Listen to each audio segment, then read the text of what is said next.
Bom dia, boa tarde, boa noite. Aqui é o professor Caio e a gente começa agora a quarta parte da aula de Segunda Guerra Mundial. Na aula passada a gente comentou sobre a entrada do Brasil na Segunda Guerra, o torpedeamento de alguns navios brasileiros, de alguns navios mercantes, navios de passageiros brasileiros por submarinos da Alemanha. Isso porque o Brasil já vinha se aproximando bastante diplomaticamente dos Estados Unidos. E, sem dúvida, a influência econômica dos Estados Unidos é decisiva nesse momento para que Getúlio Vargas, o presidente do Brasil na época, definisse de qual lado ele ia se posicionar na Segunda Guerra Mundial. Nessa imagem aqui a gente vê integrante de uma comitiva do presidente dos Estados Unidos. O presidente dos Estados Unidos é esse aqui no banco da frente do Jeep, com um chapéu, tá? E o Getúlio Vargas está atrás com uma bengala na mão. Os demais são todos militares e você vê que estão com uniforme militar. Getúlio Vargas e o presidente dos Estados Unidos, o Franklin Delano Roosevelt, são os únicos civis no carro. O Franklin Roosevelt ele chega a vir ao Brasil, chega a passear com Getúlio Vargas, justamente para garantir esse apoio do Brasil à causa aliada na Segunda Guerra Mundial. Lembrando que a principal área de atuação dos Estados Unidos eram as bases navais que vão ser criadas no Nordeste. O interesse dos Estados Unidos, mais do que qualquer coisa, não era o grande poderio militar do Brasil, mas principalmente a nossa geografia. Era poder instalar aqui bases navais a partir das quais os navios de guerra dos Estados Unidos poderiam patrulhar o Atlântico Sul. Uma imagem realmente muito curiosa, essa que a gente vê do lado esquerdo do slide, porque é uma cobra com um cachimbo na boca. O que significa isso? Se tornou uma expressão popular, uma gíria brasileira da época, dizer que a cobra vai fumar. Qual é a origem disso? Antes de se decidir de definitivamente entrar na Segunda Guerra Mundial, Vargas negava qualquer possibilidade de participação brasileira no conflito. Ele tentava defender uma posição de neutralidade. E quando questionado se o Brasil lutaria ou não na guerra e de que lado lutaria, Vargas dizia que era mais fácil uma cobra fumar do que o Brasil entrar na Segunda Guerra Mundial. Quando os submarinos alemães torpedeiam os navios brasileiros, a população clama pela entrada do Brasil na Segunda Guerra e o dito popular que começa a se disseminar no Brasil é que agora a cobra ia começar a fumar. O governo Vargas convoca forças conscritas, forças de pessoas convocadas, pessoas civis convocadas para lutar na guerra. Não são só soldados profissionais que vão, são populações civis também que são convocadas para a guerra, e eles formam a chamada Força Expedicionária Brasileira, chamada também de FEB. O apelido popular que o povo deu, carinhoso, para os integrantes da FEB, era chamá-los de pracinhas, porque a patente deles, o nível militar deles era de praças. Eles não eram oficiais, eles eram praças, então por isso eles eram os pracinhas brasileiros que estavam indo lutar lá na Segunda Guerra Mundial. Diferentemente da Primeira Guerra Mundial, na qual o Brasil apenas se limitou a fazer patrulhamento de águas internacionais, o Brasil enviou batalhões médicos e navios. Na Segunda Guerra Mundial, o Brasil se envolve diretamente no conflito, principalmente na frente de batalha italiana. O Brasil é um dos países que está ajudando, que está contribuindo para a tomada de territórios lá na Itália para a luta contra Mussolini. Mussolini que até pouco tempo antes tinha sido simpático a Getúlio Vargas. Aqui no Rio de Janeiro, ali na região do Aterro do Flamengo, tem um enorme monumento de homenagem aos pracinhas e ali estão algumas placas de mármore no chão, na qual se leem as datas e as batalhas nas quais o Exército Brasileiro participou de forma definitiva, decisiva na Segunda Guerra Mundial. Sem dúvida, algumas delas são as batalhas de Monte Castelo e Monte Cassino, batalhas nas quais as tropas brasileiras conseguiram vitórias importantes ajudando a avançar a causa aliada. Além da FEB, o Brasil também mandou a FAB, não confunda FEB com FAB. FEB era uma força terrestre, era uma força de soldados convocados dentro da população, era a Força Expedicionária Brasileira. A FAB era a Força Aérea Brasileira. Os pilotos brasileiros também vão ter uma participação importante nas batalhas aéreas da Segunda Guerra Mundial. Então, FEB e FAB são as forças que o Brasil envia para a guerra. Aqui a gente vê a imagem de um soldado brasileiro.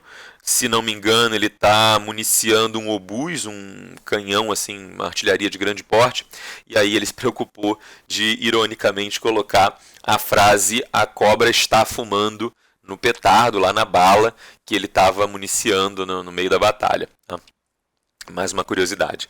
O Brasil participa da invasão da invasão à Itália. A invasão à Itália, a Itália é escolhida justamente porque era a frente de batalha mais frágil, tá? A partir do norte ali da África era possível lançar um ataque contra a Itália, a princípio um ataque aéreo, que depois se torna um desembarque em terras italianas, ali do sul, da pontinha da bota da Península Itálica, e que vai lentamente subindo. Tá? Mussolini percebe que está sendo derrotado e foge, né, abandona o governo, foge, é capturado pelas tropas de partisãs no meio do caminho, pelos partigiani, né, é capturado, é julgado sumariamente e executado lá pelo norte da Itália.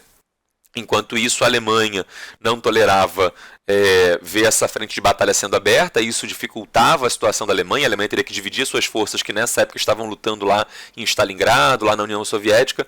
Então, a Itália, ela, mesmo com o Mussolini tendo sido executado e tendo abandonado o poder e tal, a Alemanha ela cria um governo fantoche na Itália, um governo aliado, né, para manter a Itália na Segunda Guerra Mundial, mas é um governo que já não tem mais o menor apelo popular, a população crescentemente ficando contra a população italiana, crescentemente ficando contra a aliança com a Alemanha e a participação italiana na guerra. Tá?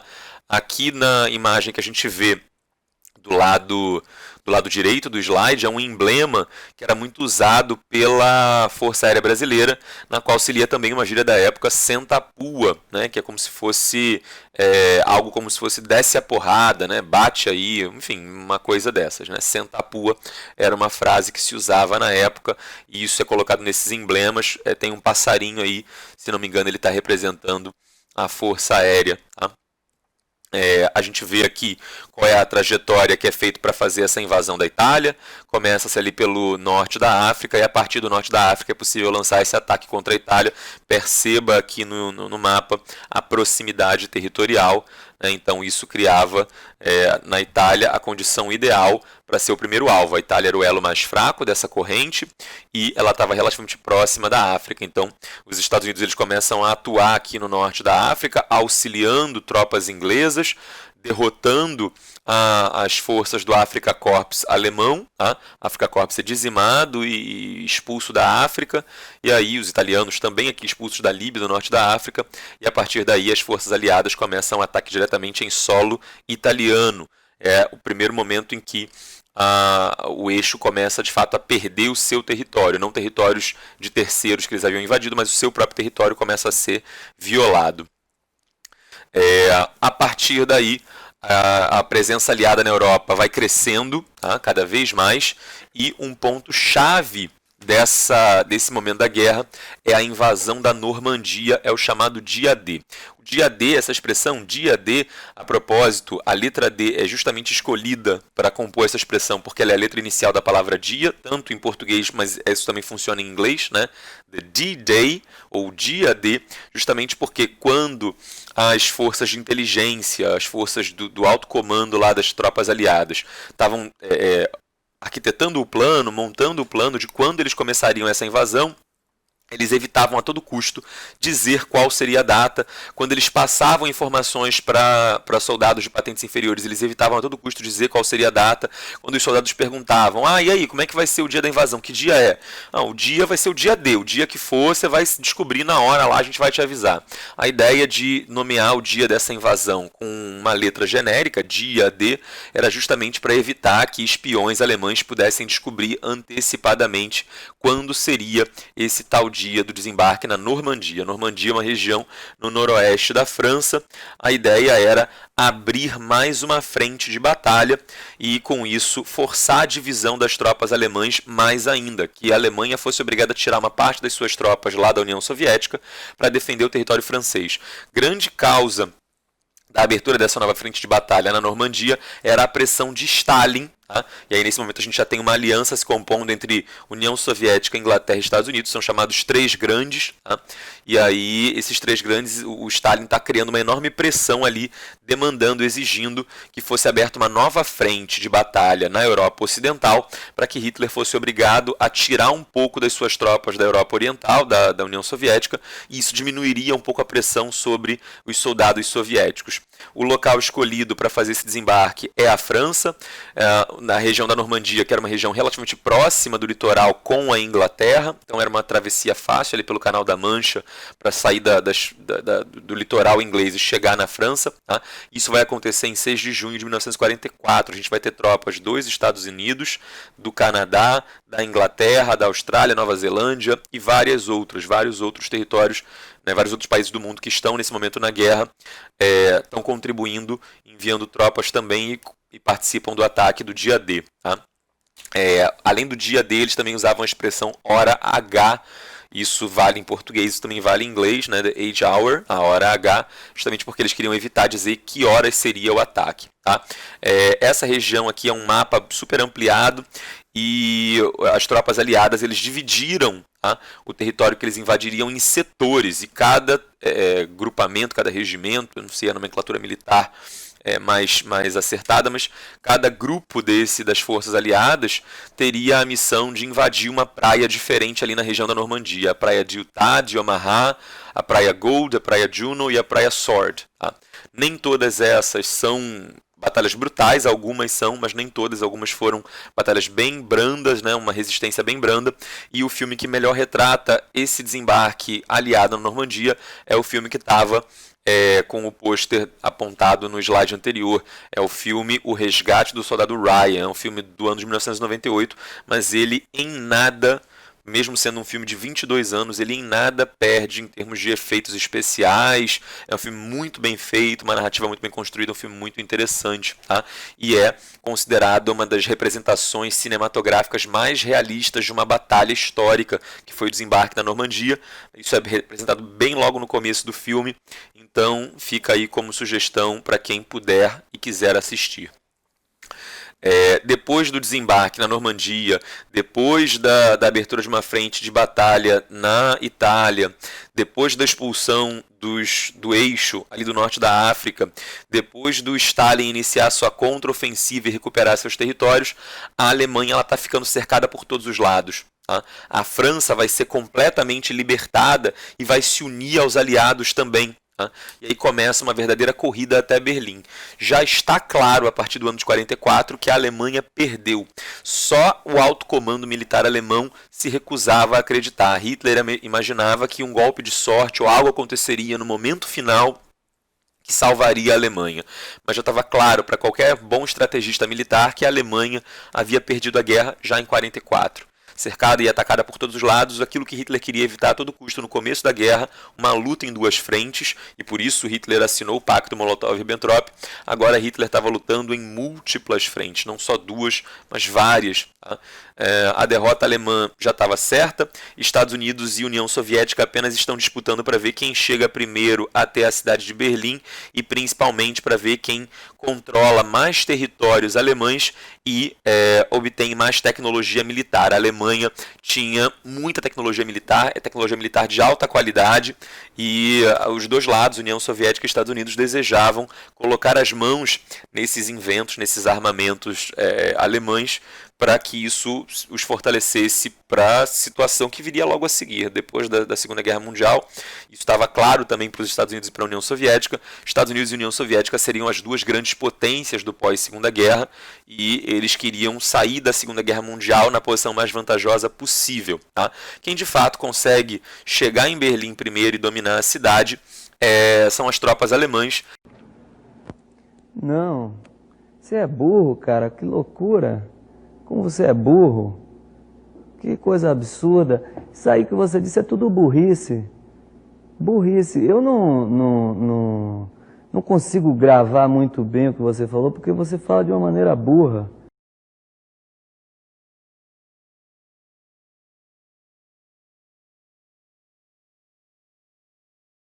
Hitler, percebendo isso diante da proximidade das tropas alemãs.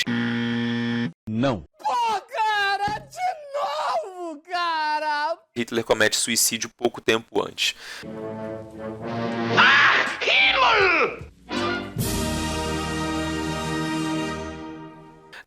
Hitler deu ordem para que seus restos mortais fossem incinerados após cometer suicídio, e isso abriu brecha para que muitos canais sensacionalistas de TV, History, enfim, mas também teorias da conspiração da internet começassem a dizer que talvez Hitler não tenha morrido. Hitler tenha feito inúmeras cirurgias plásticas, mudado de identidade e fugido para a América do Sul. Tá? Seria bem complicado, Hitler era um sujeito conhecido demais para conseguir fazer isso. Mas a verdade é que inúmeros outros nazistas conseguem escapar e vêm se refugiar na América do Sul. Alguns deles vêm inclusive morar no Brasil, mas a maioria esteve ou na Argentina, ou no Uruguai, ou no Paraguai, alguns no Chile também, essa região aqui do Cone Sul do continente sul-americano. A gente vai ter muitos desses nazistas adotando identidades falsas, documentos falsos, muitas vezes até documentos que eles roubavam de judeus que haviam morrido e usavam isso para tentar entrar aqui na América do Sul, se disfarçar e tal. E isso vai ser um dos motivos pelos quais vai surgir essa teoria da conspiração aí. Não tinha restos mortais de Hitler e muitos nazistas fugiram para a América do Sul, então talvez Hitler tenha fugido para a América do Sul.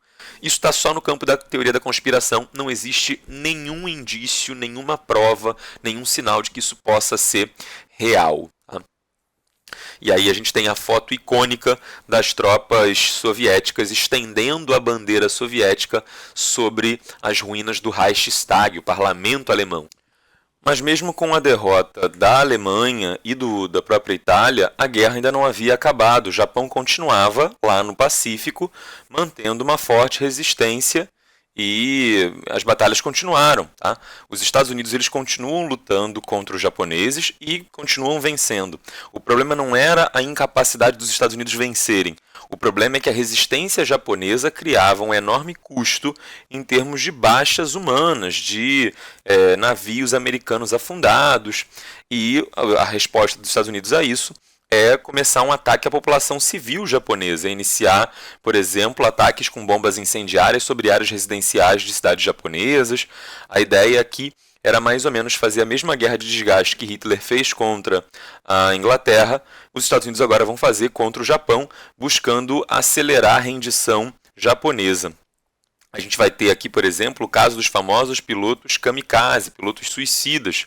O nome kamikaze significa, em japonês, vento divino, e eram pilotos que eram enviados para atacar navios americanos e tal, mas que, em caso de necessidade, eles podiam arremessar o próprio navio o próprio avião contra um navio dos Estados Unidos e afundar esse navio. Isso gerava um custo muito maior para os Estados Unidos do que para o Japão, né? O Japão perdia um avião que valia muito menos do que um navio, e perdia um soldado, enquanto que os Estados Unidos perdiam, sei lá, centenas, milhares. Então, o custo era muito pesado para os Estados Unidos, e isso gerava um certo desgaste da opinião pública dos Estados Unidos em relação à duração dessa guerra. Tá? É nesse contexto que são desenvolvidas e utilizadas as bombas atômicas. Os bombardeios nucleares que vão ser feitos contra as cidades japonesas de Hiroshima e Nagasaki tinham, segundo o governo dos Estados Unidos afirma na sua intenção de relações públicas, eles tinham o objetivo de acelerar a rendição japonesa. A ideia é, a guerra está sendo muito dolorosa, está sendo muito custosa, e o Japão está resistindo muito bravamente, os seus pilotos kamikaze e tal. Então, para acelerar o processo de rendição do Japão, a gente vai jogar uma bomba atômica contra a cidade de Hiroshima, e aí essa bomba vai ser tão destruidora, né, tão poderosa, que o Japão não vai ter outra alternativa senão se render. E mesmo assim o Japão não se rende imediatamente, então os Estados Unidos jogam uma outra bomba atômica agora contra a cidade de Nagasaki.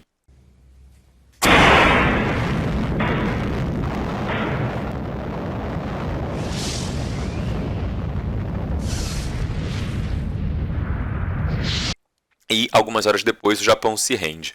Existe uma controvérsia recente, existe uma discussão recente entre os historiadores, dizendo que a notícia da segunda bomba atômica só chegou aos comandantes japoneses depois que a decisão de se render já tinha sido tomada. Tá? Então, a segunda bomba atômica ela não teria tido um efeito tão decisivo assim na rendição japonesa, porque os próprios bombardeios incendiários eles estavam sendo, que já vinham acontecendo antes das bombas atômicas, estavam sendo mais destrutivos e que, portanto, a bomba atômica em si seria só uma cereja em cima desse bolo, não seria a causa definitiva desse bombardeio. O Japão ele já estava enfrentando uma certa debilidade, a sua máquina de guerra já estava dando sinais de desgaste, falta de combustível para mover os seus navios, os seus aviões, perda de navios importantes da sua frota, enfim. Então existe uma controvérsia mais recente que fala que a real intenção não era atacar, ou melhor, a real intenção não era afetar o Japão, né, era atacar o Japão para afetar a União Soviética. A União Soviética seria ali, entre aspas, uma espécie de alvo oculto. A ideia dos Estados Unidos era tentar mostrar para a União Soviética que eles, Estados Unidos, eram mais fortes. Tá? Já que a gente está falando de um contexto de que a Segunda Guerra Mundial está chegando ao fim, com esses dois países como as grandes potências vencedoras, Estados Unidos e União Soviética, os Estados Unidos tentavam demonstrar para a União Soviética que tinham uma vantagem. E é como se fosse um aviso, a União Soviética não se mete comigo não, porque você até pode ter vencido a Alemanha, mas você não tem poder, você não é páreo para as minhas bombas atômicas. Então tem essa discussão hoje na historiografia mais recente, tentando aí identificar o real impacto das bombas atômicas e afirmando que essas bombas atômicas não foram tão importantes assim para a rendição japonesa, mas muito mais para reafirmar, para demonstrar a posição geopolítica dos Estados Unidos dentro do contexto de Guerra Fria que está para começar. Uma vez com Itália, Alemanha e, por último, Japão tendo se rendido, havia agora uma última questão a resolver, que era o que fazer com os países derrotados.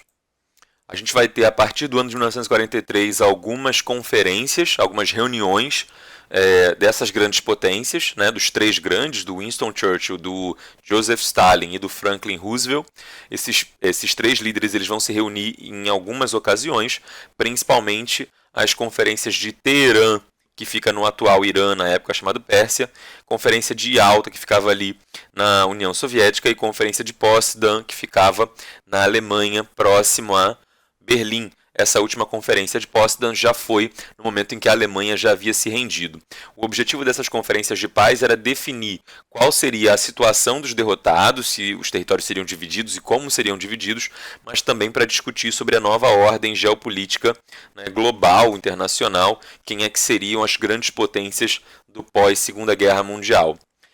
Nessas conferências vão ser decididas, por exemplo, a divisão da Alemanha e também da Áustria. Da Áustria também vai acontecer, embora o mapa aqui não mostre, mas a princípio a gente vai ter a divisão da Alemanha em 4 zonas, em 4 áreas. Uma área francesa, uma área estadunidense, uma área britânica e uma área soviética.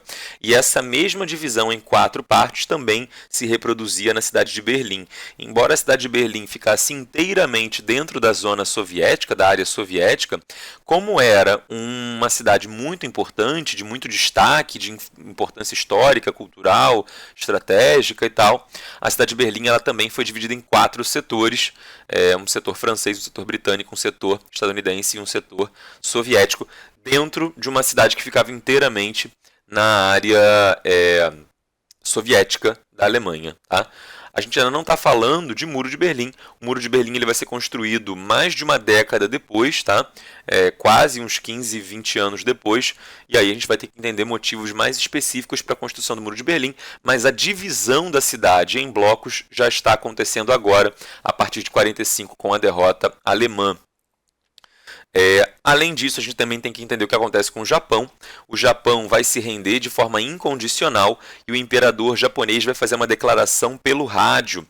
Isso parece banal, isso parece pouca coisa, um político dando uma declaração no rádio, mas na verdade ninguém tinha ouvido a voz do imperador japonês fora dos seus círculos mais próximos. Seus funcionários, seus generais, eles conheciam o imperador, conversavam pessoalmente com ele, com toda reverência, com todo respeito.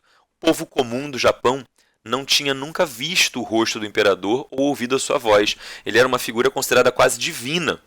Era quase um deus na Terra.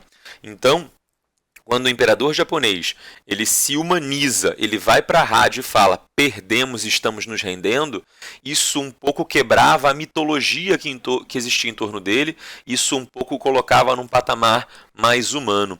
O Japão se rende de forma incondicional e as tropas aliadas que vão ocupar o Japão a partir de então são comandadas pelo general Douglas MacArthur. O general MacArthur é esse que está aqui representado na foto do lado direito do slide, com esse gigantesco estapafúrdio, cachimbo na boca. Tá? O MacArthur ele vai administrar o Japão ali com mão de ferro por alguns anos e durante o período que o Japão vai estar sob ocupação aliada, ocupação principalmente estadunidense. Tá? É nesse momento que o Japão vai adotar uma constituição parlamentarista, o imperador passa a ter um poder muito mais simbólico do que prático e o Japão é proibido de ter um exército. Na prática, o que os Estados Unidos aproveitam para fazer nesse momento é impor o seu comando ao Japão, desarmando o Japão. O Japão que, desde a abertura lá na era Meiji, buscava ser uma potência imperialista no Pacífico. Agora os Estados Unidos finalmente conseguiram desarmar essa bomba e enfraquecer o Japão, porque o Oceano Pacífico era justamente a área de maior influência dos Estados Unidos. Então, os estadunidenses não queriam, né, o Japão ali para fazer concorrência. Tá? E aí vai ter uma enorme preocupação ali de proibir o Japão, por exemplo, de ter exército. Isso é até hoje. O Japão, tecnicamente, não tem um exército. Embora na prática tenha, tecnicamente não é um exército. É uma força de autodefesa. Tá? Um exército serve também para atacar um adversário do lado de fora, você invadir um adversário. Tá? Uma força de autodefesa, em tese, só pode ser usada se você for atacado primeiro, se você for a vítima da situação. Então o Japão ele conseguiu criar um mecanismo de autodefesa. Não se engane, as forças de autodefesa japonesas, mesmo não sendo um exército de ataque, são mais poderosos do que o exército brasileiro e a maior parte dos exércitos aí que você conheça de países subdesenvolvidos, né?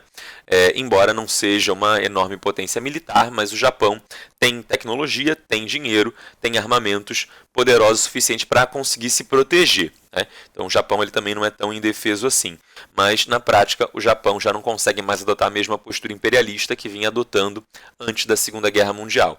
E aí, no pós-Segunda Guerra, o Japão vai inclusive adotar uma nova estratégia, né? Daí que vão surgir os tigres asiáticos. O imperialismo japonês não vai ser mais um imperialismo direto, uma exploração direta de recursos de outros países, uma ocupação direta de outros países, passa a ser muito mais um imperialismo econômico, né? O Japão investindo seus capitais, abrindo empresas e filiais em países ali da Ásia, tá? E desse investimento o Japão produzia usando a mão de obra barata local e prosperava com isso, né? Então já não é mais um imperialismo militarista, é um imperialismo já econômico, vai levar depois, inclusive, ao surgimento dos chamados tigres asiáticos, que são tão trabalhados aí nas aulas de geografia. Tá? Outra questão que é muito importante para ser resolvida ao final da Segunda Guerra Mundial é a questão do Holocausto. Tá? O que os historiadores em geral defendem é que o Holocausto, o genocídio dos judeus, não foi a primeira hipótese de Hitler. E aí, com isso, eu não estou tentando passar pano para Hitler ou dizer que ele era bonzinho. Tá? Era um ditador sanguinário, genocida e cruel. O ponto é que vários foram os planos elaborados anteriormente para decidir o que fazer com os judeus. Chegou-se até a falar em transferir a população judaica da Europa para a ilha de Madagascar, por exemplo. Né? Então, mandar os judeus para uma área distante. Não era, desde o princípio, matar todos os judeus da Europa. Não era esse o plano a princípio. Mas se torna o plano a partir de 1941. Hitler, em 1941, ele pede, né, aos funcionários ali das SS, Gestapo e tal, para decidirem, né, para os seus funcionários e ministros decidirem o que fazer com os judeus. Eu quero uma solução final, definitiva, para a questão judaica. Era essa a questão de Hitler. E a solução que apresentam a ele é: que tal se a gente matasse todos os judeus? Mandá-los para outros países é mais difícil, porque os outros países podem não querer aceitar esses judeus. Então a gente mata eles por aqui, e aí a gente vai ter algo em torno de 6 milhões de judeus, essa é a estimativa mais aceita, sendo mortos nesse momento. Tá? Não só judeus vão ser mortos no Holocausto, a gente também vai ter população cigana, povos eslavos, além de outros, e quando isso for divulgado publicamente após a Segunda Guerra Mundial, isso vai gerar uma enorme comoção internacional, um enorme apelo à opinião pública mundial. E para tentar solucionar isso é que vão ser criados logo depois tanto a ONU quanto a Declaração Universal dos Direitos Humanos. Tá? A ONU visava ser uma organização multilateral para a solução pacífica de conflitos, era uma tentativa de fazer aquilo que a Liga das Nações não conseguiu.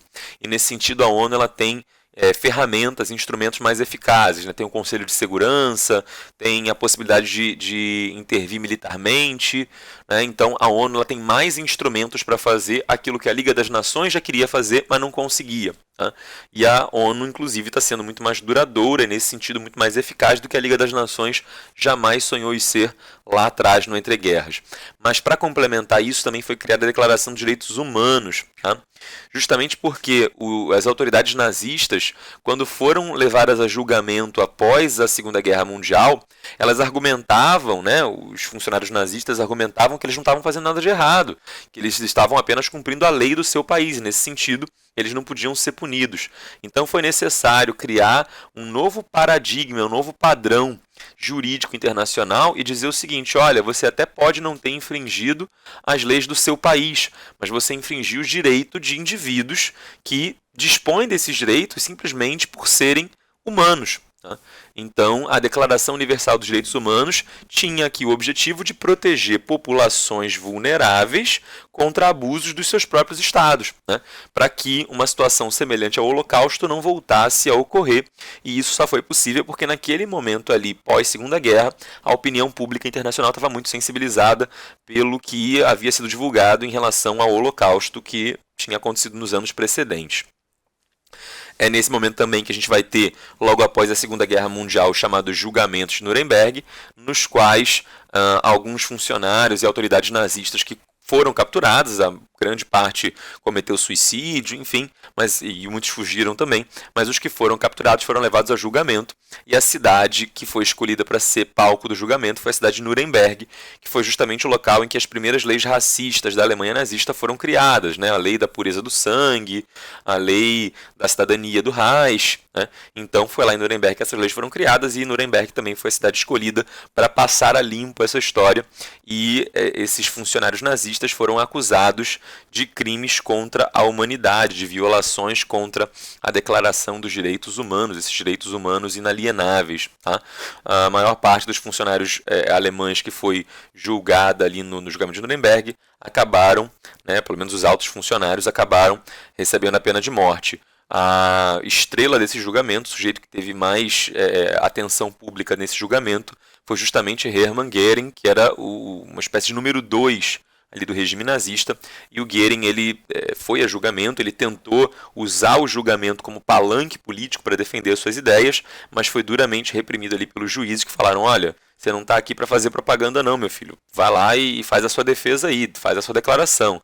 E o Göring tentou fazer discursos e tal e não conseguiu. Quando ele estava prestes a receber a condenação e ser executado, ele engole uma pílula de cianureto, de veneno, e comete suicídio para não ser enforcado pelos seus captores. Tá? Por último, eu deixo aqui algumas indicações de livros, tá? Alguns livros que são interessantes, que são importantes e que trazem temas que podem complementar aí os estudos de Segunda Guerra Mundial. O livro As Bruxas da Noite, que fala de uma divisão aérea, de um grupamento de aeronáutica da União Soviética, com mulheres soviéticas que faziam bombardeios contra nazistas, né? E os alemães, inclusive, as chamavam de bruxas e da noite, porque elas tinham aviões de baixo nível tecnológico, elas tinham que voar só à noite para, escondidas ali pela escuridão, não serem alvo da artilharia antiaérea. Tá? O livro A Guerra Não Tem Rosto de Mulher, da Svetlana Alexievich, que é uma ganhadora do Prêmio Nobel de 2015, e ela tem diversos livros retratando aí a história da União Soviética, do povo comum da União Soviética. Nesse livro ela trata das mulheres soviéticas que participaram da Segunda Guerra Mundial. Na União Soviética as mulheres tiveram participação bem intensa, né? Muito diferente da Alemanha nazista, por exemplo, em que você só tinha participação de homem, que havia um enorme machismo e tal na sociedade. Na União Soviética tinha essa pretensão de igualdade, o que permitia que mulheres, inclusive, participassem de conflito, né? Tinha mulher sniper, mulher maquinista de tanque, mulher piloto de avião, tinha mulher em todas as funções possíveis dentro do exército. Tá? E o último livro é Heil Hitler, que é um jogo de palavras, né, com a saudação nazista, mas com uma gíria que na língua inglesa significa a pessoa que está sob efeito de alguma droga. Né? Heil Hitler fala sobre o uso de drogas pelos nazistas, justamente para elevar o moral dos soldados e para mantê-los dispostos e acordados e capazes lá de enfrentar as batalhas. Com esse sinal, a gente termina a nossa aula. Por hoje é só, fiquem bem e não esqueçam de lavar muito bem as suas mãos.